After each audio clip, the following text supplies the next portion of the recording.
So what exactly is the payoff of doing 100 vlogs? Well, first of all, I didn't have to use this expensive camera. I used my iPhone. And 100 episodes later, I'm sharing exactly what went right, what went wrong, how my financial status was affected, how my career status was affected, and if this is something maybe for you to consider. Because personally, I never thought I'd be a vlogger with a YouTube channel, but it's working out pretty well. The only thing is I don't want to do it here in Orlando. Now that YouTube is a marketing department for my company, I think it'd be a lot more fun if I made a business expense and took a marketing trip to my favorite place in the world, Puerto Rico. To set the context, I'm a freelance videographer, and the whole reason I started this vlog is because I had a lull in work requests coming in, literally one job every 3 weeks. So I decided when I do get a job, I'll make some behind the scenes videos. So a year and a half ago on April 13th, I posted my first vlog. I started with 0 subscribers, and as work started to come back in normally, I just made more and more episodes. And I'll be honest, it feels so unproductive when you make a YouTube video and you get 15 views. And also, you're really bad at it. Like, you don't know how to make a well-crafted vlog. All right, let's skip all of those lines and go to TSA pre-check. But it's really fun when you start engaging with people, answering comments from around the world. And I'm gonna go back from the story to the questions you guys asked. So first one, have you ever done free work? And if so, when do you think it's appropriate to do so? Yes, I've done a ton of free work. Mostly it's in the beginning when you're starting and you're trying to build your network because you have no one to call on. No one knows that you do what you do or that you want to do this. So free work is an easy way to get yourself in and provide some value for people. Otherwise, if you're asking to get paid and you don't have any skills, it's not a good trade for them. But also, just because you're offering free work doesn't mean you're gonna get on set. These people don't know you, they don't trust you, and you are actually a liability. So try to provide something of value, whether that's gear or just your time, but don't expect that it's gonna be a yes.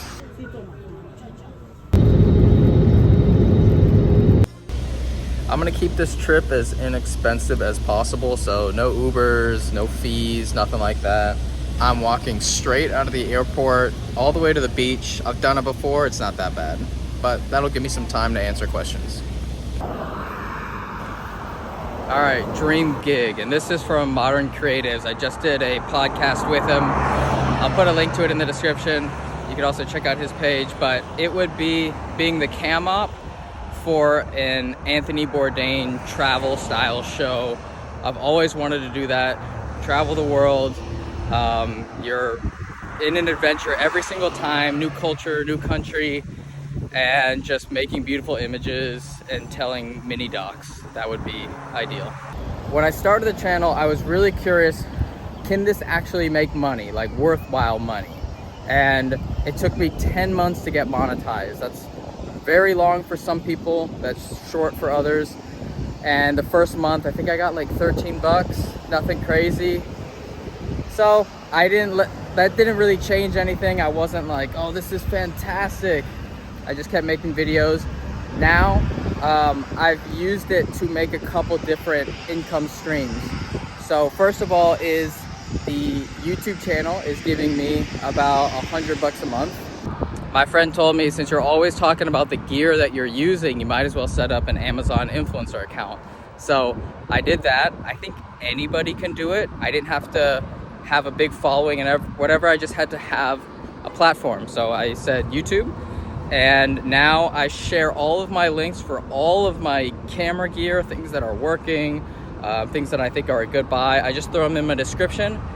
And people use those links. Now the benefit of having the less cool Amazon influencer account, I think it's called the creator account, versus the one where you get a storefront, is the storefront looks pretty. It has all of your products there, but the creator account, you just get links. So it's not as pretty, it's not as cool, but the amazing part with it is if someone clicks on my link and they go look at the camera equipment piece, and then they decide, oh, I don't need this right now, but I do see some things in my cart that I need to pick up. Let me get those.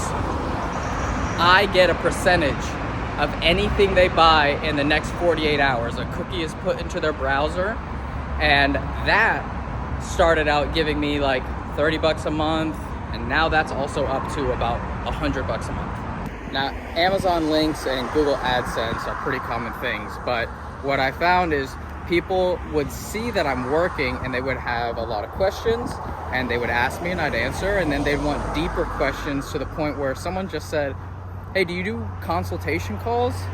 And I was like, yeah, I definitely do consultation calls. That opened up another income stream. So now I always tell that on the channel, and I get people who have amazing conversations.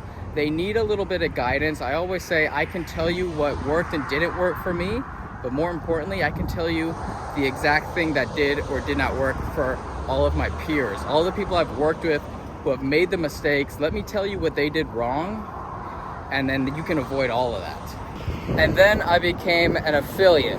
So The Art of Documentary, who is an online filmmaking academy, has a Facebook group. I paid to be in there. I paid for their modules, and I was active in the Facebook group to the point where they said, hey, you're always posting on here. You have your own channel. Would you like to earn a commission? We'll give you a code. If anybody signs up for our course using your code, you get a little kickback. And I was like, yeah, I mean, I believe in the product. I paid full price for it. Let's do it. So that was my first affiliate membership. And I got a couple grand for it, and it was all based on the conversions that I had.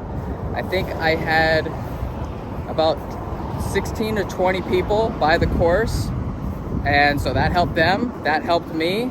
And now when they do it every year, I can sell to my audience, which is growing, and I can get new people to see this product that I get a lot of value out of, and they might too. Also, that is where we're going, Isla Verde. And I'm gonna try to speak Spanish in a couple of these questions, but it's tough. Did you always want to be a cinematographer growing up? No, I wanted to be a pro skateboarder. I still do. But when I was a kid, I loved watching skate videos too, and I thought that was the coolest art form. And that's when I first started using a camera.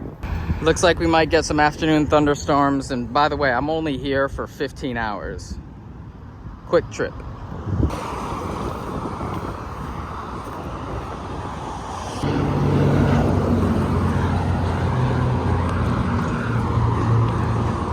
All right, this is the only dangerous part. I have to cut through here, and there's no shoulder for about 100 yards.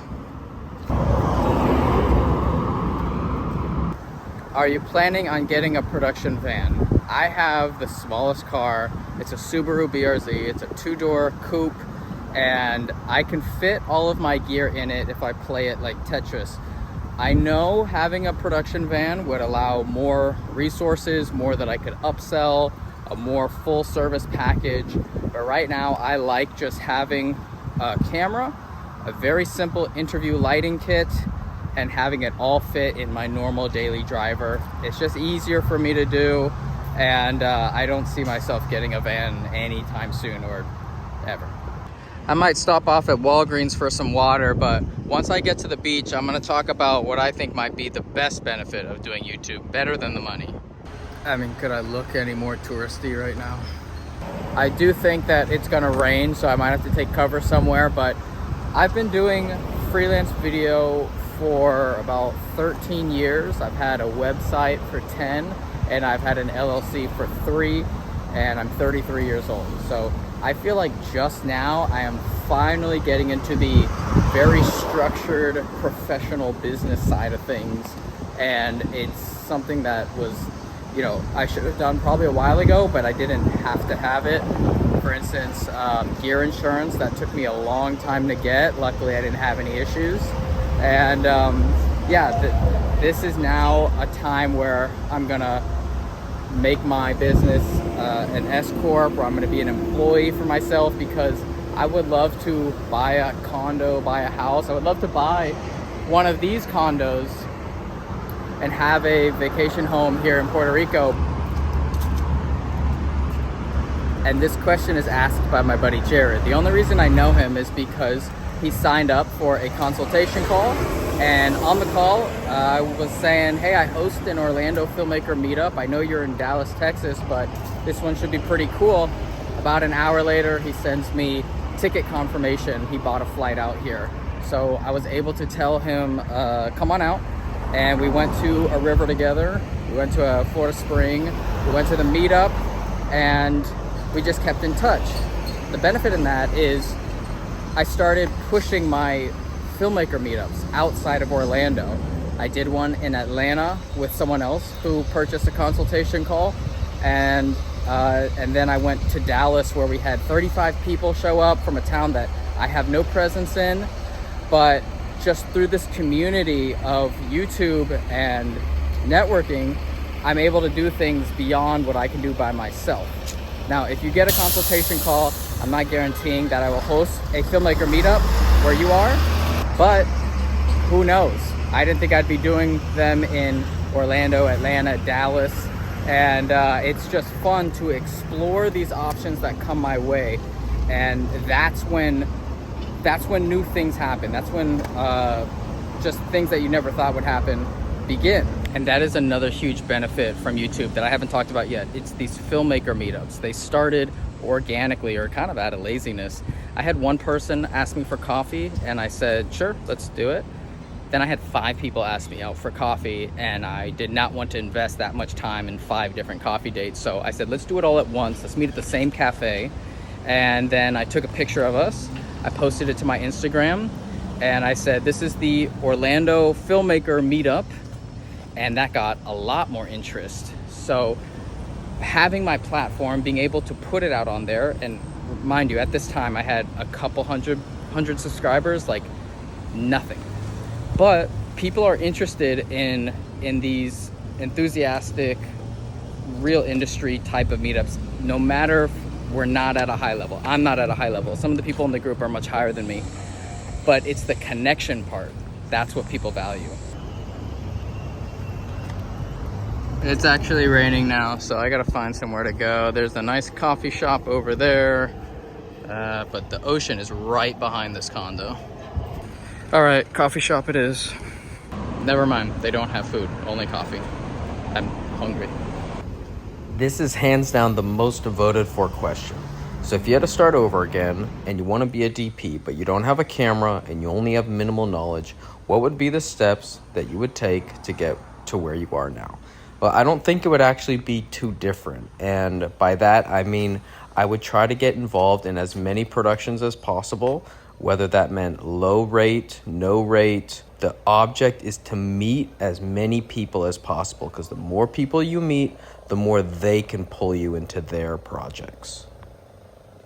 I have to show you guys this DIY skate park. So a long time ago, I pumped from way over in that corner, over the hip, up here, through the trees. That wood wasn't there, and then landed down here. And I was the first one to do it because I had to move some branches that were covering it up. And now a ton of people have done crazier things through it. But yeah, I did that a long time ago.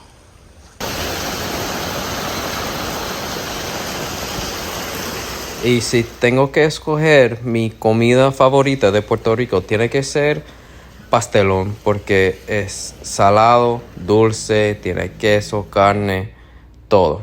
But just an empanadilla for now, and this is a great question. What are your strategies on finding and booking clients without editing, only shooting? That comes down to me marketing myself. I have to let people know that I only shoot. It is very clear when I post on Production Hub, I am just a shooter. When I go to Coca-Cola, I know I'm not going to get fruit juice. They make it very clear what they offer, and it is my duty to do the same thing. And if a job comes in that's more, I just pass it. Okay, I lied. I had to take an Uber. It was just too much rain, and actually the sun is starting to go down. So this is my favorite snorkel spot. Normally there isn't so many waves, but maybe there's a place I can rent a board at. What's the difference between a shooting gig and creating art? A shooting gig would be more of you are completing tasks for a client and you are getting paid for such tasks. Creating art for me would, if I'm able to express my artistic vision and have that creative freedom.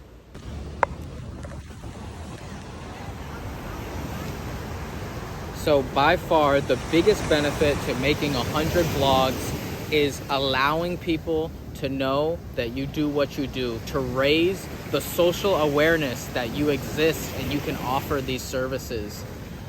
This channel has become almost like a bulletin board, a marketing wall, where I am continually reminding the audience, which is growing day by day, that I am for hire. I'm based in Orlando. I can travel. I have a Sony FX6 and a lighting package and a camera package, and that is really hard to do when you're just a freelancer going through life and you only have your word of mouth. Now, word of mouth is really important. That's how I get a lot of my jobs, but you need more than one pillar. So for me, I have word of mouth, I have YouTube, I have Production Hub where I list my services, and aggregately, they become very impressive. So this is a new venture, a new venue that I'm finding has a big ROI, working with clients that I never thought I'd be able to, on jobs that I never thought I'd be able to, collaborating with people. The tide's coming up, I need to get in the water. But I highly recommend it because it takes no money to start, and I do it all on my phone. I do it in my spare time. I don't let it impede my work. And now I'm learning to have this extra side of my business where I can take trips like this to Puerto Rico. There's a bunch of pigeons around me right now. And operate more like a business. And that part is getting, it's about time that it got that way. And I'm really glad that I'm using YouTube as a mechanism to alert everyone that you can hire. Because before I had the exact same skills, I was just hidden. So I literally ordered these fins from Amazon just for this trip. Hopefully they work. I got really small ones so they could fit in my backpack. And I have no clue how cold the water is. I don't know the conditions. But I got my snorkel and mask, and it's time to go in.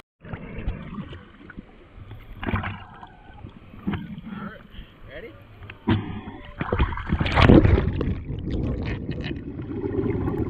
David, what is your long-term game plan? Are you looking to keep doing freelancing just at a higher level, or do you see yourself becoming more of an educator, salesman in this space like many YouTubers end up doing? I definitely want to explore the latter because doing a day rate, doing day labor in this field is great. You don't have a lot of responsibilities. You're able to just move from job to job. But I want to be able to have different types of income. Like any investor, you want to have a diverse portfolio. And this education, consultation side of the business, I think could be very beneficial to explore and open up. What's your plan to keep generating income in the next 10 years? Start a production company? No, I do not want to expand my services in that way. That is a very typical way to grow your business, and I've seen it be very successful, but that is not something that I want to do. I like keeping it small and close-knit, and I will find different venues for increasing income, but offering more services is definitely not something that I want to take on. What are my plans for next year? Honestly, I feel like the year comes up so fast. It's hard for me to plan. I've never been one of those write it down kind of guys, but I think that would help. But for next year, I'm looking to get kind of like bigger clients, not in the sense of like necessarily more pay, but I want to do like cooler things. So that could involve a lot more travel, international travel. If that could be being found more and more as you are the travel freelance videographer, I think concreting myself into that role and being known as that by more people would be a really nice thing to check off my list for next year. Are you going to make your own documentary in the near future? I would love to do another one. I just don't have the story in mind, but I was thinking about doing a director's commentary on the doc I did recently. Last year, maybe the year before, I put one out. It made it into 6 festivals. It was my first short doc, and I learned a lot. And I think that would be really cool to be able to share all of the info that went in during that that entire project. Let me know if that's something you guys would like. Knowing you have to spend on food, transport, and resources to get the gig, do you have a rule of thumb for figuring out profit margin? This is something that I have grown throughout the years. I remember first learning about per diem and writing in the market average for what lunch would cost and that is expected to be paid, utilizing the IRS mileage fuel rate for anything outside of my county, just the general hourly rate that I need to make it worth the cost of doing business, with gear, without gear. It's stuff that you are just adding and growing and constantly tweaking, and it's not always the same depending on which client you have, but I do have numbers that I like.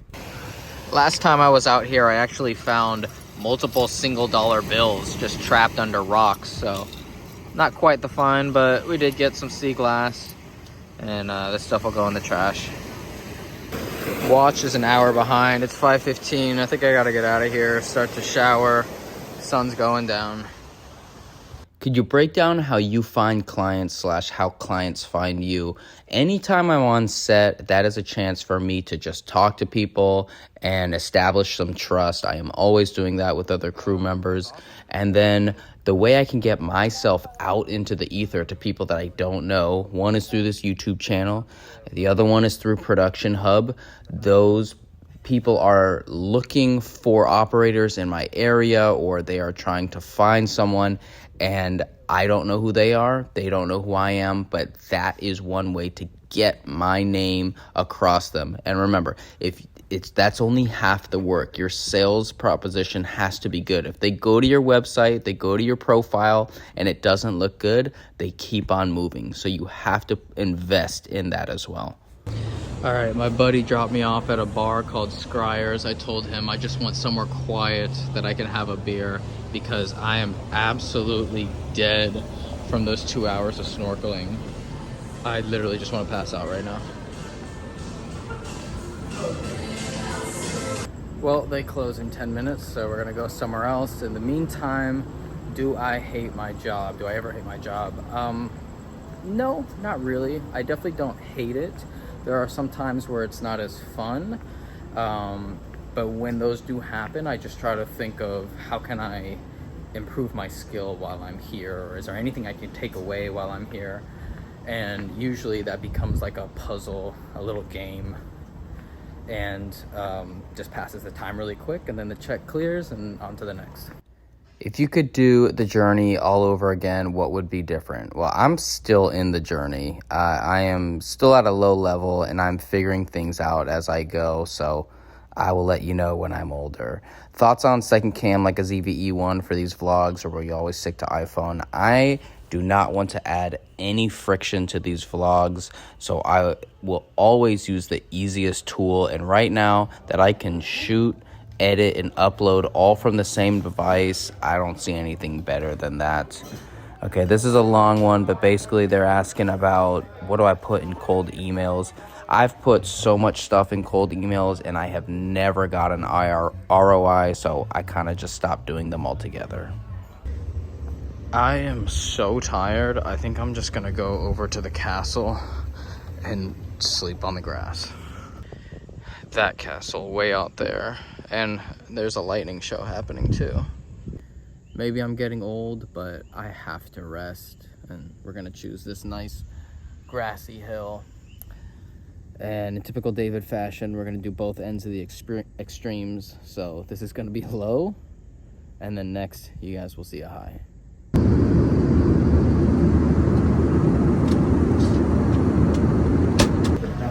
Air conditioning, tropical, freezing cold. This is rough, but I'm gonna see if I can do 2 lounges at the same time. That was one of the benefits of coming here. I talked before in a previous video, what is the traveling filmmaker's best credit card? Now that I've had it for a few months, I can 100% say it is the Amex Platinum. So hopefully I can do a double-double. I can go into the Centurion Lounge, get my free food, coffee, everything, and then go into the minutes stay and get a full bed to sleep in until my connecting flight leaves.